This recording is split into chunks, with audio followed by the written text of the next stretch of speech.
Hi, guys. Welcome to The Deciding Factor. I'm John. And I'm Alton. And we also have intern Barb again with us here today. And let me ask you this, Alton. Do you have a big to-do list right now? Only 17 items on that list. Only 17. Well, guess what? Today's show, we're going to actually talk about how having a to-do list could actually be taking away from your income. So, guys, stay tuned. This is The Deciding Factor. Everyday life issues broken down to help you build your own opinions on the issues that matter most. Coming to you from Austin, Texas, this is The Deciding Factor with your host, Alton Hill and John Herzog.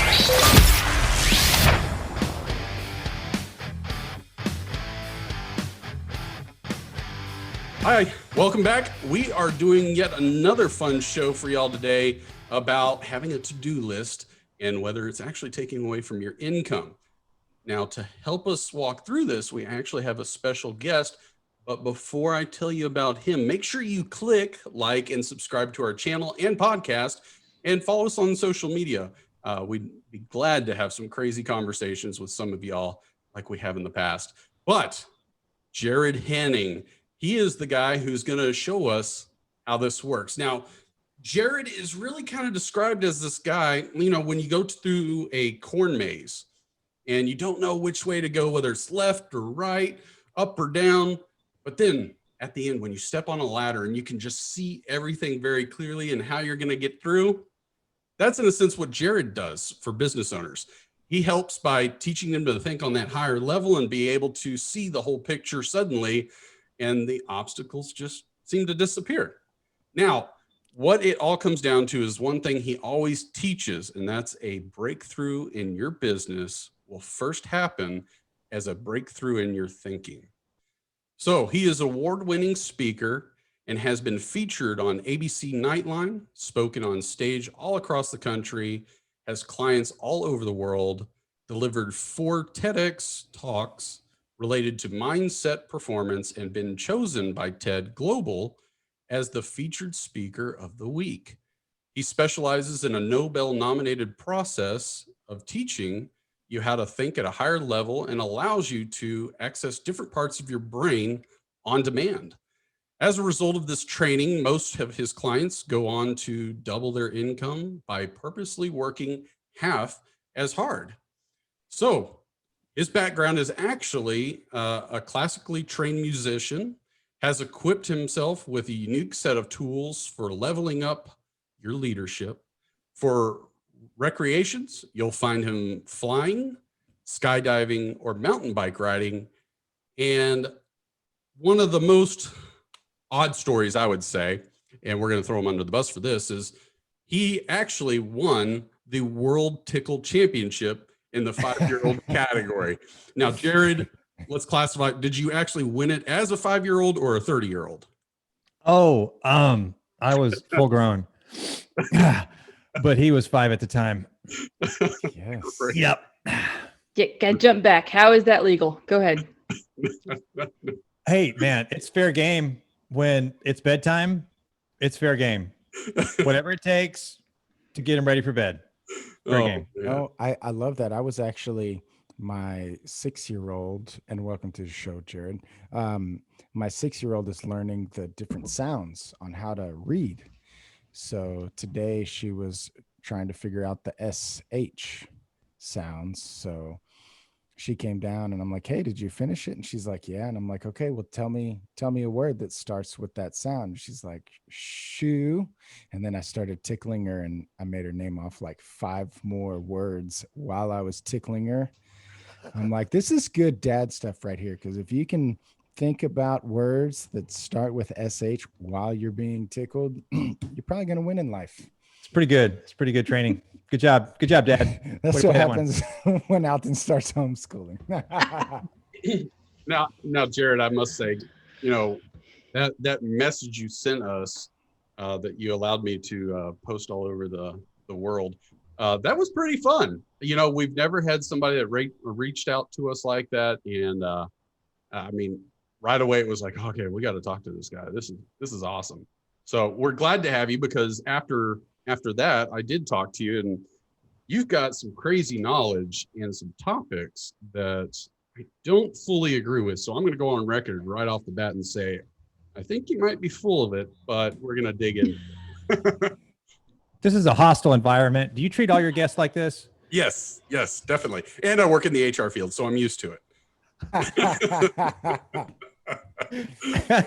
No. So fill us in. How did you get started in this path that you're in? Well, back in the day, I was full-time classical music principal viola with South Carolina Philharmonic. And at the time, I was giving a series of talks, The Musical Secrets of Leadership, The Musical Secrets of Productivity, that kind of thing. Some people don't know this, but when you are engaged in making music, whether you're singing along to the radio while you're driving or clapping your hands to the beat, whatever it is, in that moment, you were using more different parts of your brain than any other activity in life. This is well documented with MRI studies. And this contrasts with, say, athletic performance, where the better your body is performing athletically, the less of your brain you're using, because your body can't afford to share the glucose with the brain. The glucose needs to go to the muscles. So at the time, I was teaching people how to access different parts of their brain on demand, unbelievably helpful for innovation, creativity, productivity. But there was something missing. I didn't have the ability to show them what they were currently using so they could see the path to where they wanted to go. And I was at a conference one time, bumped into this guy in the line, and we got to talking. He learned what I did. I think at that time, I just finished one of the TEDx's about how your mind turns sound into emotion, whether it's music into emotion or language into emotion. This has tremendous impacts for relationships, communication. And he's like, oh, whoa, have you ever tried the mind scan? I was like, no, I haven't. What's up? So he introduced me to the work of Robert Hartman, and I took it, and I was absolutely blown away because it maps out the way your mind solves problems, how it sees the world, how it values the world. And that map is like a fingerprint of your thinking patterns. It's as unique as you are. But because of that, we're able to see exactly where the blind spot is that's been tripping you up, and exactly where the breakthrough is that your mind just simply hasn't noticed yet. The only reason you keep hitting the same obstacle, don't have enough time, don't have enough money, whatever it is, it's not because you aren't working hard. It's because your mind just hasn't seen something yet, just like a blind spot in your car. So the work of Robert Hartman became the missing link from the work I was doing, teaching people how to use more of their brain on demand, to showing them not only where they were currently, but where they could be in the future. Wow.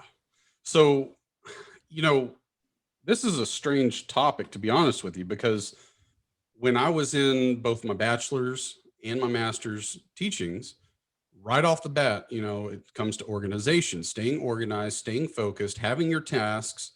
And right away, when we were talking, it was very mind-blowing. So this theory of having a to-do list could actually be taking away from your income is like a mind-blowing contradiction, or however you say it, can't even speak today. Contradiction, there you go, sorry, to what they've taught. So how, kind of start us off, how is it this really makes sense? So when you do a task, whatever you're doing, emailing, scheduling, rescheduling, sending out a contract for a new client, depositing a bank check, whatever the heck you're doing the task doesn't address the reason it needed to be done to start with. So if you're the one doing the work today, then you're going to be the one doing the work tomorrow. And this is a bad strategy that you just can't solve with stubbornness.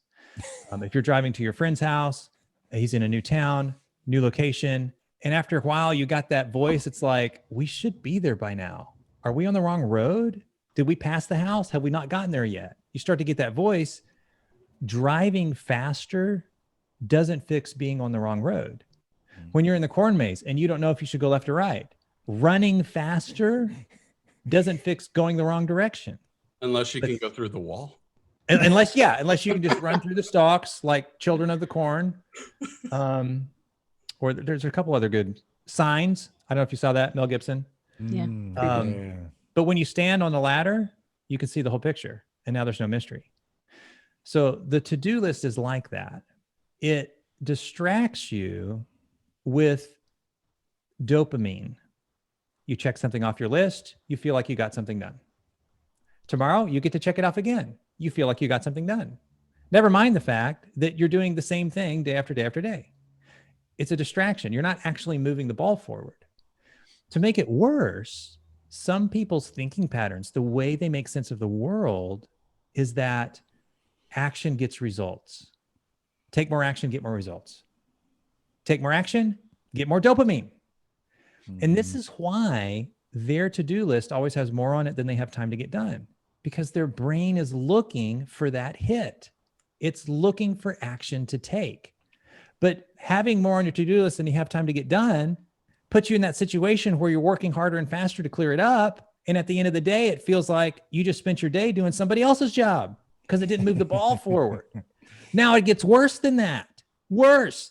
If you are self-employed, if you are in a position of leadership where you have some control over your calendar, some control of your schedule, and you look at your to-do list, I guarantee you that 9 out of 10 things on your to-do list could be outsourced for $10 or $15 an hour, provided the person had the right system.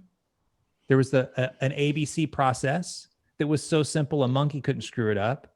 I mean, like the placards that are above the cheeseburger frozen assembly station at McDonald's, right? These 4 pictures, a monkey can't screw that up. Provided it was the right system and the right person, there's nothing on your to-do list that couldn't be outside. At least 9 out of 10 things could not be delegated for $10 or $15 an hour. So whenever I'm working with an entrepreneur, business owner, small business owner, whatever, and they're like, man, gosh, I would totally delegate. I would totally hire. I just don't have the money to hire somebody. Well, no wonder. It's because you're so addicted to checking $10 an hour tasks off your day. You can't outwork that. It doesn't matter how fast you get them done. It doesn't matter how good you are at doing them. It's $10 an hour. That's it. That's why you don't have the extra money to hire somebody. The other trap is you don't have to hire them for 40 hours a week. No matter how broke you are, you got $20. Hire them for 2 hours a week. Mm-hmm. By the end of the month, you've just bought yourself a full day. And that's how you can get started, refocusing your energy on the thing that pays the most and that you enjoy the most and that you're the best at, while those other tasks can be done by somebody who enjoys them the most. No matter what the task is, I guarantee you there's a nut job out there somewhere that loves doing it. So let's get it to them. Yeah. So how did you have a musician's background? I do. Is that like, did you go to school for that? I'm digging for, how do you get to the point now where you're writing a book about these types of things? How were you attracted to this? Did you have your own like breakthrough, or you just have like an awesome dad that was like, this is the way? And sorry, Mandalorian. Okay, a couple things. I'm a musician, I think, or at least I was full-time. I haven't been a full-time musician for, 10 or 15 years. That is just a mental illness. Like the only reason anybody is a musician is because they can't not be a musician. Like they can't not do anything. They don't have a choice. At least it feels that way internally, because nobody would wish that lifestyle. I mean, no, good Lord. Millions of dollars, all the fame. Yeah. That's what my high school counselor said. They're like, so when this fails, what are you going to do? I said, I might become a high school counselor. I don't know. Some real job. That's right. That's right. I'm still thinking about being a rapper. So a rapper messing me up. But go ahead. So we might come back to the musician strategy, because when I was a musician, I was tired of being broke. I was tired of working 40 hours a week, making $50,000 a year. And I made 3 changes to my business that took me to $100,000 a year, working 20 hours a week. The 3 changes I made anybody can do in their business. I don't care if you're a coffee shop owner or a dentist, the same thing applies to you. We'll get to that later. But what got me to where I am is I come from an entrepreneurial family. My brother's self-employed, my sister's self-employed, my dad was self-employed. So for whatever reason, our DNA is all messed up. And while I was in music, I was just attracted to the psychology and philosophy and some things about the way our brain solves problems, and some things like how what happens inside our head is not real. It's our brain doing its best job to recreate what it thinks is happening out there, but it's not the same thing. And in between, there's a lot of opportunity. And so that attracted me to public speaking and training and workshops and coaching while I was a musician. And then when the missing link fell into my lap, it was, well, here we go, full time. Is that the tickling championship? Well, right after that. Of course. Right. No, that's We're never that's gonna really let you down. cool. So then, if I'm hearing you right, it sounds like if you have an entrepreneurial type upbringing, there's probably like some leadership skills and some amount of outgoingness already that maybe you didn't have to overcome a fear of public speaking like maybe most might if you just said, you know, I should really talk about this. This is going to help a lot of people. Or were you like, nope? Tell us about it. So when it comes to public speaking, again, my DNA is all messed up. When I saw somebody on stage giving a speech and it dawned on me that you could do that and get paid for it, sign me up. Yes. I feel more at home, more alive, more like I'm being a good steward of my life when I'm on stage speaking than any other time. Well, Nice. except for maybe skydiving. I love that too.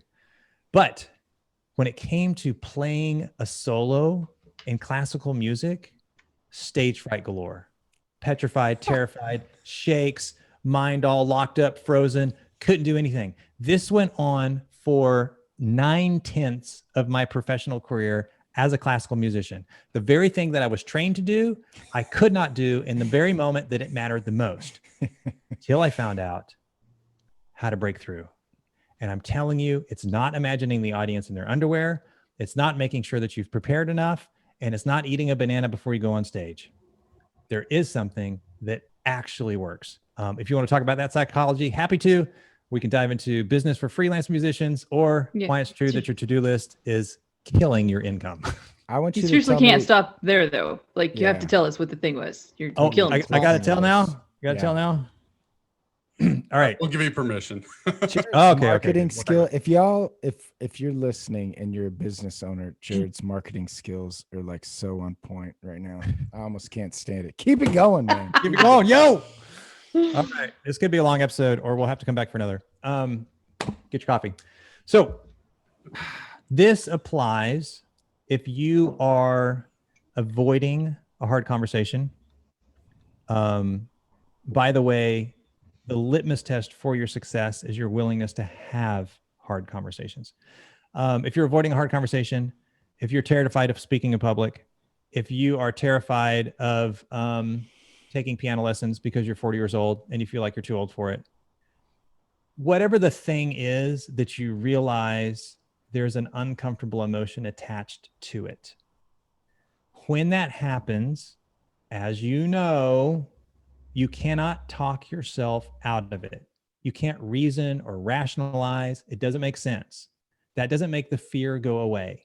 If you've always wanted to go skydiving, but you're terrified of skydiving, whatever the thing is. So there I was. Music was my life. I loved it. I could not do it. But whenever it came time to share, I was terrified.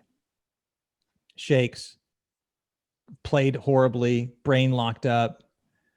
And it was such a miserable experience that I would leave the stage and like really think about selling my instrument because I never wanted to go through that again. And it was like this for every single recital concert, 9 out of 10 times, except for that 10th time. So here I am sitting on stage with a symphony, my solo's coming up, orchestra's playing away, and then the cycle's starting all over again. And I'm like, no.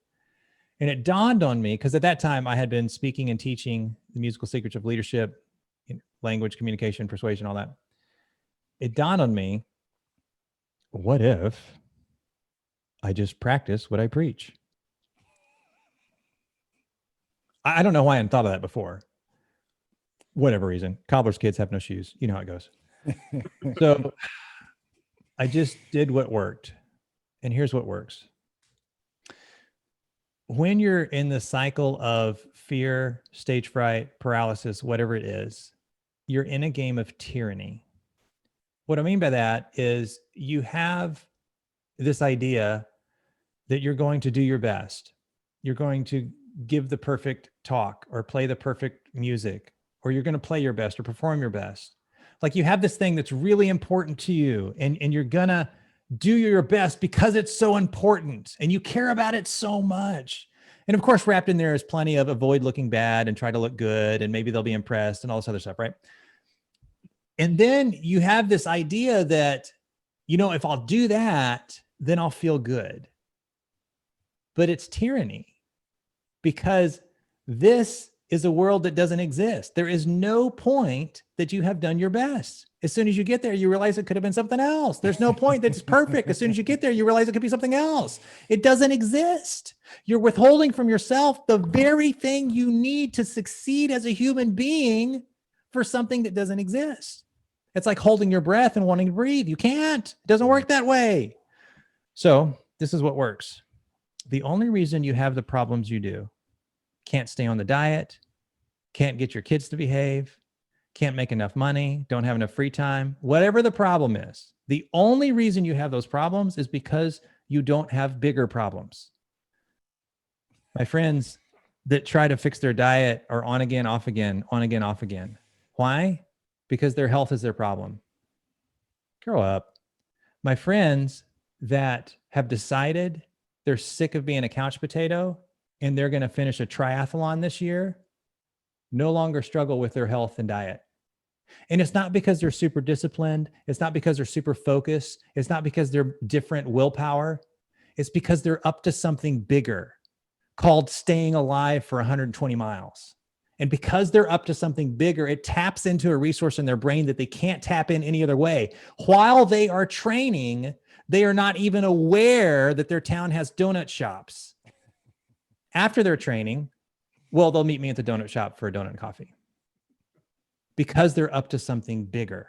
So as I'm playing solos coming up, I can do what doesn't work, perfection, and withhold for myself until it's met, or I can do what works, take on something bigger. Because when you take on something bigger, it taps into a resourcefulness in your brain that you cannot access any other way. So why did I want to share that passage of music? I had about 30 seconds to figure this out, by the way. I can hear the music playing and it's like, it's building the suspense. It's coming up, right? So I had about 30 seconds and it dawned on me that there was something about this piece in that passage that spoke to me, for whatever reason, of the felt experience of being loved. The felt experience. I don't know why, for whatever reason. Why did I want to share it with my audience?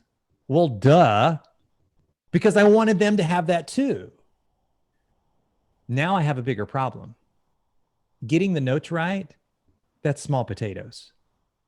2,000 people in the room having the felt experience of being loved, yes, kind of a bigger problem. Yes. So I decided that I was going to be up to the business of them having the felt experience of being loved. Now, this is a game I had never played before, certainly not under pressure. So solo starts. First note, my brain fires off the net. You might miss this note. And in the first note, I had to recommit myself. That's okay. I don't even care if I miss the note because I'm not playing that game. I'm about this, that my audience would have this experience. Second note, oh, you know, this one's kind of hard. It's got a difficult shift. You could miss it too. That's okay. I'm not about that business. I'm about this business now. And with every note, I had to keep recommitting myself for standing what was possible in my audience's life and give up the game of trying to look good and avoid looking bad and get all the notes right and be perfect and play my best every single note for the whole solo. Okay, here's what happened. At the end of it, I had played better than I'd ever played before under pressure. But here's the victory. I couldn't wait to do it again. I had never in my professional career as a classical musician had that experience. I got access to it by taking on something bigger. So if your relationship with your teenager is a disaster, possibly because you forgot what it was like to be a teenager, but if it's a disaster, the reason it's a disaster is because that's your problem, your relationship with your teenager. If you want to tap into a whole nother world of resourcefulness, go on Facebook right now and announce that you are writing the book on teenage success with parents. Oh man. I'm gonna pass on that. And one. your book's coming legit. I love it. Okay. No, So that's now it's great. not about your relationship with your teenager. It's about all the other parents that have the same problem. And you're not writing the book because you have the answer. You're writing the book because you're standing for what's possible. And you're going to stand in the gap and allow the answer to flow through you. You're writing the book because you're committed to birthing it into reality. Yeah. And that gives you access to a different level in your brain and life that you cannot access any other way. Happy to tell more stories about that. How can I help? So, Yeah, Okay. that's Jarrod, good. I'm a little bit disappointed. I'm not going to lie. I'm a little bit disappointed because I really thought that the answer was going to be, so I hired someone for $10 to $15 an hour to play my solo for me. I outsourced it. I Right? delegated. Like, turns out, why was I bothering? Okay, continue. Go ahead, John. Did you guys hear the story? I think I'm the sorry, better man, go part of ahead. the story was, you went from wanting to can't wait to play it again to I'm a business coach now. So you just completely avoided doing music, being a musician anymore. I stayed in music for about 5 years after that. Did you? Okay, good. Yeah. Did you guys hear the story about the computer programmer that outsourced his job? All the time, yeah. I did hear that one. Love that story. Is that in the 4-hour work week? Or was that, am I making that up? I don't know if it's in the 4-hour work week. Mostly blurred lines up here for me. Because the story was he was making 200,000. He outsourced his job to some guy in China for 50,000. Twiddled his thumbs all day. He got caught because one of the IT, just normal going through the logs, noticed there was nightly check-ins from China because the Yeah. China guy was uploading the work for the day. Mm-hmm. And so they fired him. They should have promoted him to department manager because he knew how to Yep. get stuff done more efficiently. Yeah. And I was thinking as you were telling your story, I was in a public speaking class to just learn how to just get up and tell your story. Nothing really earth shattering or advanced, just giving people the opportunity to tell their story and to hone that craft. And as a business owner and a human, I believe that speaking and really communicating is so vital and connected to the money that you make, right? Like however much income you're making, I think there's a direct correlation to how well you can communicate or how well you don't. And it sounded like to me in your story, you found a better way to communicate with yourself even. But I was thinking about this girl who was in our class. We were in this class for a year and it was very low key where it's like, we're not going to make you get up there and speak if you don't want to.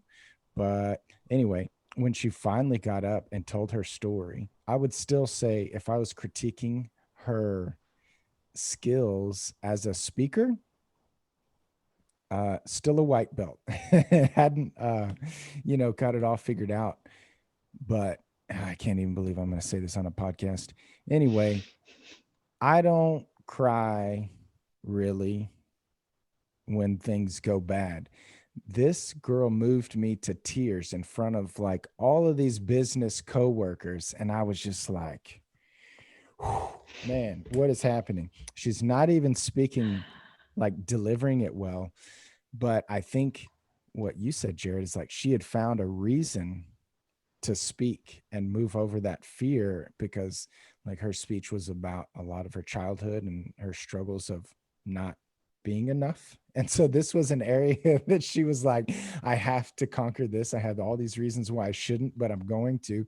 Took a year. She finally got up there, and I'm like, please, y'all, don't tell everybody that I just completely fell apart in this speech. But super memorable when people really like find that higher level and then try to deliver, even if it's not perfect. You know, I think that there's like greater impact when there's something connected to that, more meaning, I guess, if I'm articulating it right. Rock and roll. So I want to test you, Jarrod. I'm gonna push back on you.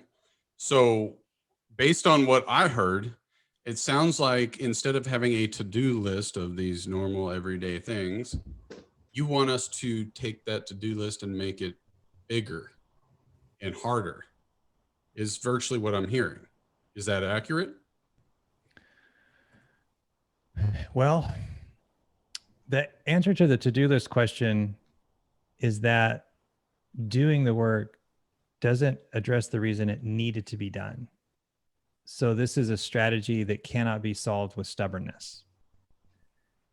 In order to get out of that, you have to think at a higher level about causing the work to happen as opposed to doing it or making it happen. You know, we cause by stepping back and empowering others and building systems and documenting and creating policies and processes and building relationships and making sure it's the right person for the right task and it's done in the right order. The problem with that way of causing is that when you're doing it, it feels like you're not getting anything done. You don't get to check anything off your to-do list. But after doing it, you never have to do it again. So, okay, so let me give you the example. Let's say, you know, my job today requires me to call 10 10 people from my sales list. Making a to-do list to make sure I do that is not totally what you're talking about. You're talking more of a higher level. So let's take Alton, for example, right? He's got a to-do list for his company. Can you give us a list of 2 or 3 of those items, Alton? I'm gonna be embarrassed to do it now, but Score. yeah. So most of this stuff is I had a lot of meetings yesterday with clients, and my day kind of ran long, and then it ran into a dead end where I got back at 6 and I had dinner guests. And so I never got to really wrap up my day. So I have all these notes that I had to like follow up with them and basically take action on my notes is a big one. And let's see. Yeah, that was a lot of my to-do list for today. So based on the 2 differences, right? You can't really help the salesperson that has to call the people, right? But you can help with delegation towards some of the issues that he needs to tackle. Am I on base, or am I like way out in center field? It's easy to get into like a belief that you're the only one who can do that task. Guilty. Guilty You know, as charged. just because Yes. like, oh, it would just take too long to explain it. I Oh, said you that know, I've today. tried hiring in the past, but they screw it up and I have to redo it. It's just a waste of time. Oh, there's no need to write it down because I have it organized in my head. That'd be a waste of time. I could be getting something done during that. But when you realize that authors delegate writing their book, eye surgeons delegate eye surgery. Like they train an assistant to open the eye. They train an assistant to remove the lens. They roll into the room, drop in a new lens. They train an assistant to suture up. They train an assistant to get, like, some eye surgeons do all that on their own. So they do absolutely all of that. And they do about 6 cataract surgeries a day. And then there's other eye surgeons that have taken the time to document and really figure out like what is the most important part about this one task, that if you do this, everything's going to be fine. so that it's easier to understand and just focus on that. And they've trained and delegated that, and they're doing like 50 eye surgeries a day. So can I speak to this a little bit? Because I recently have finished a book called The E-Myth. Maybe you've read it. Michael Jared. Gerber. Yeah. What he said was, he talks about how we have these multiple personalities, and like one of us is the technician, and that's the one that like does things, and then we have a manager personality, and then a creator entrepreneur personality. And so those people kind of go to war with each other. And I think that and I don't want to speak for Jared, but like in some way we have to be organized about our day. But like right now, I'm in the process of trying to scale up my business and still have an impact, but get beyond, basically try to take my schedule back so that I don't have to fulfill all of these roles. And so what Jared is telling me today, like very much, I had this list and I'm like, oh, I can't outsource that. It's going to be easier for me to just take care of it. And I have people too, so I'm probably the worst. So anyway, like in reading that book, it helped me understand how like I'm not the best at everything, but I am pretty good at a few things. And the more that Alton does those things that I'm really good at will be better for me and everybody else, because I won't be doing some of the things that I'm not so good at, just like making it happen and then feeling good. Look, I made it happen. But anyway. So let's go back to the mind scan. I'm really interested in that. So is this a regular MRI or what exactly is this, and how can we really learn something from it? It's hard for me to chime in. Barb is just dominating the conversation. And I know I do that. I'm really actually what I was thinking about. That's funny that you say. What I was thinking about is that, for one, I feel like an absolute like neophyte sitting in this room with you guys, because I'm not a business person. I was a jazz musician before I became a mom. So it was like the reverse of you. The disorganization is what got me money. But it strikes me that it seems like part of the application anyway. I don't know if it's the motive, but like what you were saying with the solo, that you reach that higher purpose for your solo by wanting to affect your audience. You wanted them to feel something. And I was thinking about just in practical terms, I think we do this as parents, maybe. You know what? No, you can't help me with the laundry. No, you can't help me with that, because I'll do it faster, better myself. Right. And so you end up with the burnt out housewife, or the burnt out parent in general, because we've taken on so much ourselves. The flip side being, if I can equip my kids to be doing the work that they are not only gifted at, but that they can learn to do, it's like I'm making them better too. Is that part of the big picture here? Is that it's not only that it's going to improve your own quality of life, and obviously in a business sense, your income. I mean, I can see that, but it seems like you won't be improving unless you're improving somebody else. Is that accurate? For some people, yes. So much to unpack here.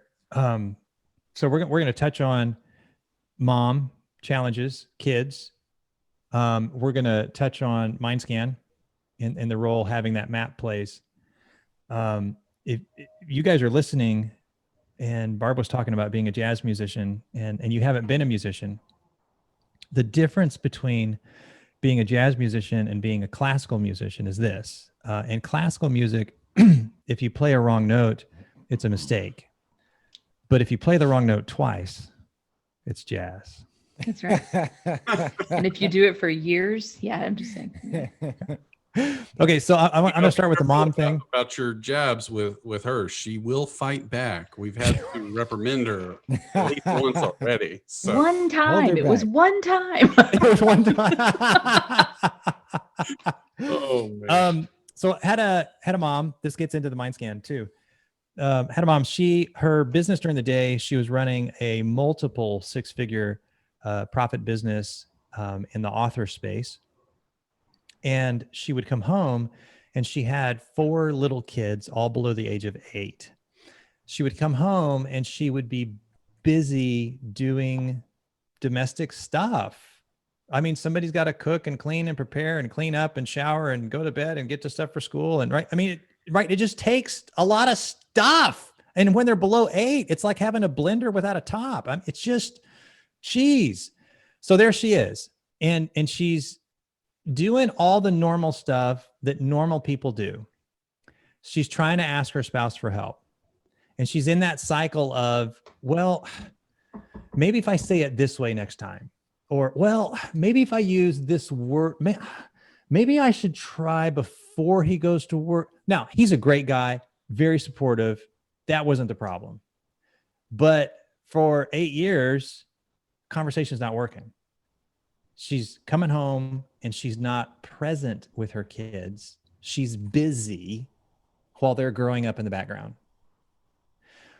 The thing with the obstacles we face in life, relationship, conversation, don't have enough time, don't have enough money.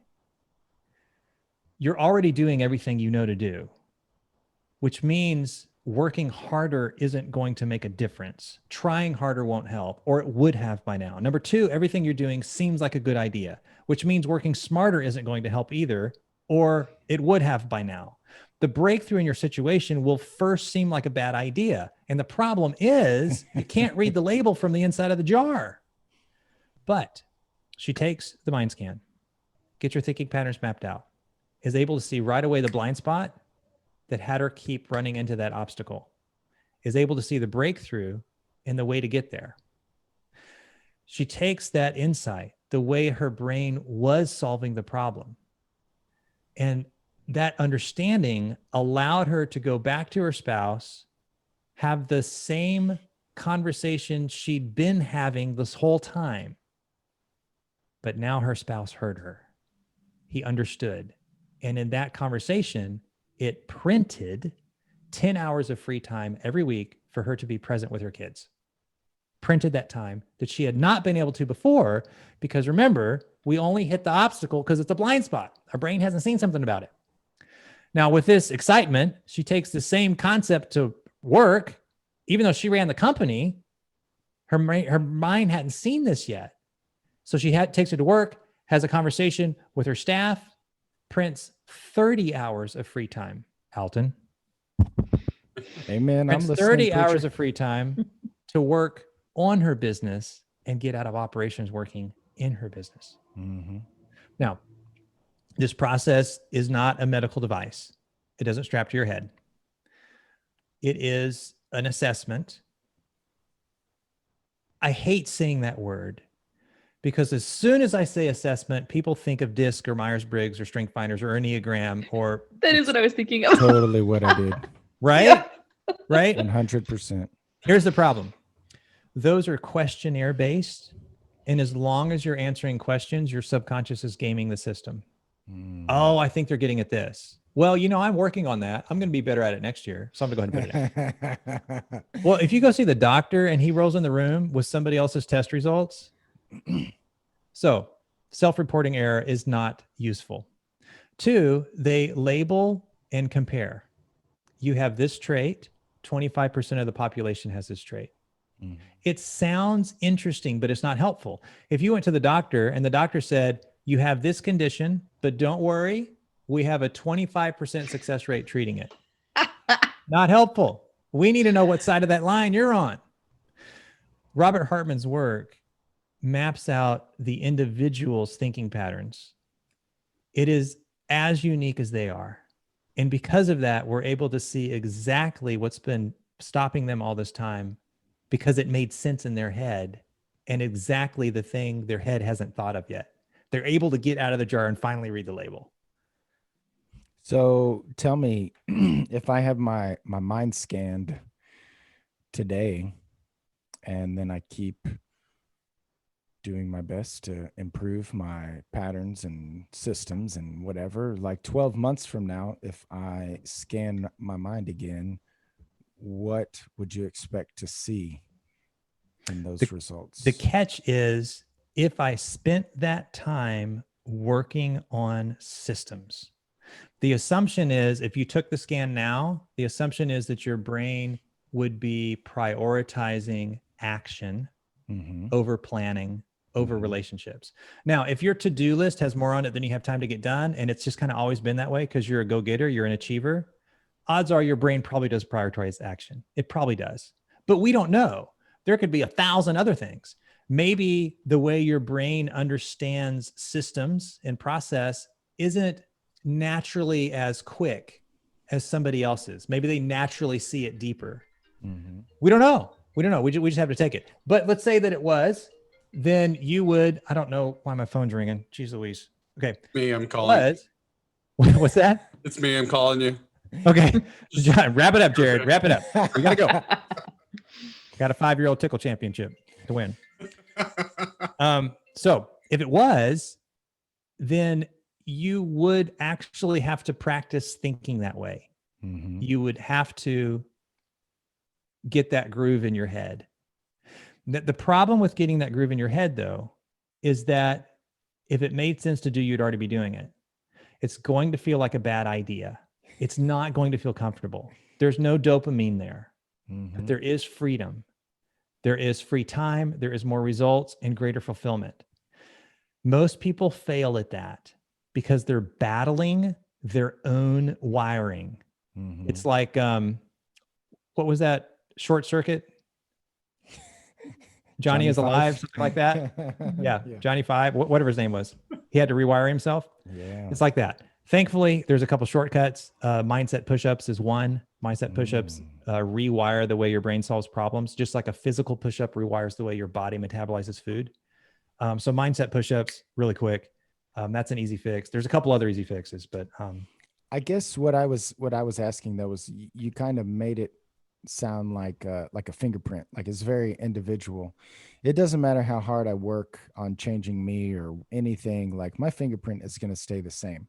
But to your push-up analogy, like I can do push-ups and gain muscle. Like that's something that I can change. And so a year from now, I could look totally different, even though I'd have the same fingerprint. So I'm asking like, okay, how much of this is understanding versus that rewiring or growth? Yeah, I didn't answer the actual question. My fault. Thank you for calling me out on that. I really appreciate it. Are you going to pack the Supreme Court? Yes or no? I was going to say, you can be president now. It's fine. Here is my mail-in answer. So your way of thinking, and I distinguish mindset from personality, and that mindset is a strategy. It is a specific way of thinking that produces a result. Because of that, it's duplicatable. Your way of thinking will shift over the course of your life, similar to your political views and your religious views. It's a very big ship. It will shift course over the course of your life, right? Your thinking patterns are like that too. They will naturally do that. In order to speed it up, it takes one of 4 things. It takes a champion in your life. A champion is doing the thing that you want to do. Being around them is like an antenna that gets tuned to that frequency, and it causes your mind to start thinking the way they think. It only works if you identify with them. If they're like, oh, well, that's them, but I can't do that, then it doesn't work. Then second thing is a coach. You can't get to the Olympics without a coach. The coach has the understanding of why this exercise produces this result, and they know the order to do the exercises in. That's the difference, by the way, between a performance coach like myself and a life coach. A life coach, if you go see a life coach, they're going to say, oh, I don't know. What do you think? What do you think you should do? Well, what you think you should do is kind of what has you messed up to start with. If you go see a strength coach, they don't say, oh, I don't know. What exercise do you feel like doing today? They're going to say, do 3 of these, do 2 of those, come back and see me tomorrow. And that's why you get the results you do with the strength coach so freaking fast. The third one is a community of people that are doing it, because you can't be in the community if you aren't doing it too. And the last one is a crucible. A crucible is a testing moment that forces your ego to die or rewire itself in order to stay alive. Wow. So going back to the little personality test that you were talking about, just for the record, I'm in HR and I hate people that ask that, because it's been scientifically proven that you're going to change your personality on those questionnaire forms even within an hour. So if you're listening out there and you're asked to do a personality test to get a job, just move on with your life because it's not worth it. You're going to change your answers every 5 minutes. So stay away. Absolutely. I am curious about this though, because as you're talking, I mean, do the personality test, or what we know about, our personalities, do they trend towards certain types of mindsets? Are there any links to be made there? Because I mean, I'm someone that has flunked personality tests ever since I was a kid, but they get to the end and they're like, so sorry, cannot compute. And so I'm curious, is that in and of itself an indicator of mindset? I'm also, I think, the only one of the guys here. I don't do lists. I get to the end of every day and I like to write down what I did. And then I feel super successful because no matter what I did, I'm like, check, check, check. Ha. But I don't do it in advance because that to me is oppressive, right? I hate having the thing over my head. So a little part of me is list, that's a to done list. Like, boom. Yes, like that. Exactly. And that's like my version of the bucket list. I want to get to the end of the day, kick that bucket over, prop my feet up and be like, look, I want to do what I did. So I'm curious, does this line up at all? Do you see certain personality types that are prone towards particular mindset obstacles? Are there any correlations to be made? There are. What I heard you describe is more of kind of a well-beingness about life, a life that works for you, a sense of flow or a sense of success. What's weird about self-esteem, what's weird about confidence or success or having a life that works for you is that there's not any correlation. There are people that are driven, that are miserable and failing. There are people that think very analytical and planning, that their life is a complete disaster. Like there's not really any correlation. So if the question is, does my life work for me? There's no perfect mind scan. But if your life isn't working for you, it will show you a way to untie that knot that your mind hasn't seen yet. If the question is the mind scan consistently producing results with people that are leadership, dominating, they tend to give directions quickly? No, because what causes somebody to give directions quickly and to take the lead quickly isn't really the same thing that causes them to exit the corn maze. The mind scan is about getting you the whole picture so your life works. Yeah, it's kind of making me think.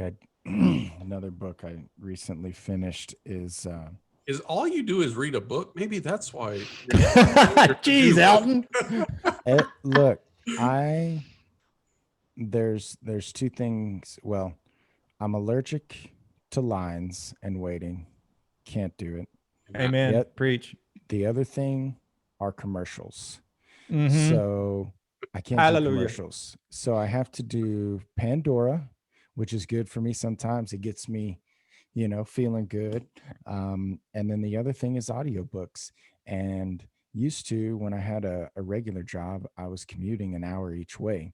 And one older gentleman one time, he goes, Alton, have you ever just thought about how many hours you've sat in that car just staring through the windshield? 2 hours a day, 10 hours a week times 50. And I was like, stop, please stop. You sound like Theo Vaughn when you do that voice. And I don't know who that is. But then I was like, oh man, I've got to find a better way. And that's when I really started doing the podcasting. Podcasting is good. Hey, there's some great podcasts out there for sure that you should be listening to. But then there's also people who have some things to say that are dead, but it's still super, super legit. So anyway, every time I'm in the car, I'm listening to an audiobook. I drive around a lot. It's easy to, if it's an 8-hour audiobook, you can kill that in a week of commuting for sure.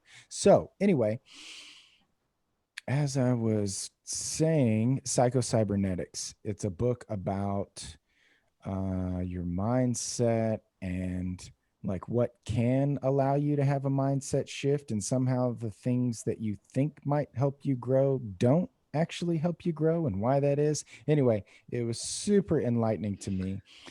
I uncovered this thing about myself, about how my mind was doing things, and I may have mentioned it, but I was telling myself that I wanted to go to jiu-jitsu and like not hurt anyone, and that anytime I went there, I'm like, yeah, I don't want to like tap people out because like I might hurt them. And I was just very like, that was my mindset going to jujitsu. Well, I'm reading this book and it's like, you know, if you just thought that you were a winner and you went in there, you might just tap people out and wouldn't be a problem. And so that's how I started thinking. I was like, no, I'm a winner. I've been doing this for like a decade. Just start tapping people out. I went in there and it just worked. Like I tapped people out that I'd never tapped out before. It wasn't with some special fancy move. It wasn't anything special. It was just, I just told myself, no, Alton, you've been doing this a long time. There's no reason that you shouldn't be really good. And so anyway, Jarrod, what I'm hearing you say is like, when you're looking for those breakthroughs, you have to find another way if you want to do it faster. And if you're looking to shortcut some of these things, if you know how you're currently thinking, then you can maybe adjust some of it. And I don't know if it's the exact same, but that's kind of what I'm thinking. So mind scan, where do you go to get a mind scan? Is this like in your book? Is this something that I pester a psychiatrist for? Craigslist. Okay. You don't have to be a client of mine. Although I don't know why you wouldn't want to be. My clients normally double their revenue by working half as many hours, but you do not have to be a client of mine to take the mind scan. Just try it for yourself. See if you like it. Go in skeptical as can be. I'm telling you, this isn't going to reveal anything. Fine, do it. You got a money back guarantee. Got nothing to lose. Mindsetperformance.co. You can check it out. You can download a sample report. See if it's something you want to get into. It takes about 15 minutes to complete. Mindsetperformance.co. If you want to see the difference it's made in other folks' life, just download, also free, download the executive summary of my book. Also on mindsetperformance.co, you can look at the actual thinking patterns. You could look at the mindset push-ups they did to shift. You can look at the difference it made in their business or their life. But yeah, that's where you can access the mind scan. Try it for yourself. Okay. You good, Alton? You got it figured out? I'm good. All right. So the question is having a to-do list taking away from your income? Stand by. Now it's time for our deciding factor. Let's sync battle right there. So in discussing this with you, Jarrod, I want to say I like you. I like you. Don't get upset with what I say. He's incredibly handsome. Thank you for complimenting me. I appreciate that. Oh, you meant Jarrod. Okay. So having a to-do list, is it taking away from your income? Based on what you described, I don't think it had anything to do with a to-do list. I think what you really talked about was delegations and problem solving. So certain to-do list, if it were on an upper level management type to-do list, I could agree with you that having a to-do list could be taking away, because you really need to be solving some of these simple things that people have mind blocks with in business. But on an average Joe, I would say to-do list, based on what we talked about, I don't see it taking away from your income. I think to-do list will still keep you on track. But yes, you should be aware of delegations and problem solvings to make more efficiencies across the board in life in general or in business. So I can't buy into it. But you did make some really good points. And I think we could even have another segment on diving in more to people that have their own businesses and kind of some of your coaching strategies on that. That would be awesome. You're up, Jarrod. Oh, I got it. Oh, I'm next. It's your turn. It's your rebuttal opportunity. I think you're right in that it depends what's on the to-do list. If your to-do list is document how I do this task and delegate it by 2:00, then yeah, you're moving the ball forward. if your to-do list is return that email, reschedule that meeting, call the client, send out the proposal, package up the product, then no, you're doing $10 an hour work that should be delegated. And the only reason you're still doing it is either you're addicted to the dopamine of checking it off, or you aren't willing to do the hard work of designing and delegating and figuring out the process so that somebody else can do that for you. I'm going to agree with Jarrod. I thought this was compelling, actually. And it's not just because generally I make fun of people that make lists. I actually didn't know that both John and Alton were such avid list makers. But now that's a lot of fodder just sitting there for me. No, but I think the point that made sense to me, and I am really curious about the mind scan, because I find my own mind a mystery. I think it makes sense that you are, it's a hamster wheel. Basically, like the to-do list that you're setting up for that dopamine hit, which I see everywhere. I think that it keeps us doing the same thing over and over again. And so, yeah, I think if you just love having the income that you're making, and you love having the productivity, and you like how your life feels, then great, enjoy your hamster wheel. But if you're here and you're saying that you're stressed out and that you haven't been able to get through your list, then it does sound to me like there's a problem with the list. So I'm intrigued. I'm going to look it up. Yeah. Rock and roll. Just to clear the record, I'm not a list guy. For me, like, my core value is freedom. And if I got a stinking list, I'm feeling oppressed. So how do I unpack this? Is that I wrote down some notes, and this is what I'm going to be telling myself. So that's what I heard Jarrod say. And I think that that's a hard pill for me to swallow, but I'm working on it. So I also would ask the question, like, how did we word this? Is your to-do list hurting your income? Is that what we said? Yeah. So having a to-do list taking away from your income. All right. So let's say that I'm making $100,000 and I'm laughing at Jarrod because, like, I got a to-do list and I'm making $100,000. But, like, what if your income potential was $1 million, but you're not even thinking that that's a possible, or whatever, right? Like, pick a number. But with me, I'm sitting here believing that my income potential is unlimited. And the only reason that I'm not soaring, money, swimming in money right now is just because I haven't helped enough people. I haven't, like, figured it out yet. So in that sense, like, I'm constantly trying to get better. And that's something that I've totally run up against the wall is with my organization skills. And there's things that I do really well, but, like, I think certainly when I have a to-do list, instead of me going like, oh, look at how busy I am, I need to be looking at that as like, oh, look at how crappy of a job I'm doing about systematizing my business. And I think that is a more truer answer. So I'm with you, Jarrod. Nice. Well, I guess I'm the odd man out again. Oh, well. It's good. We still like you. Our guests don't like us. They won't come back. It's the one time. Most of them will come back. It's a thing. That's okay. You'll still have to teach me how to win a tickle contest, so you'll have to come back anyways. Talk to Alton. He's got all the Right. going on. My daughter this morning, she was making fun of me because I couldn't make an E in sign language. We do this sign. So this is like supposed to be an E, but I got these like jujitsu fingers that won't.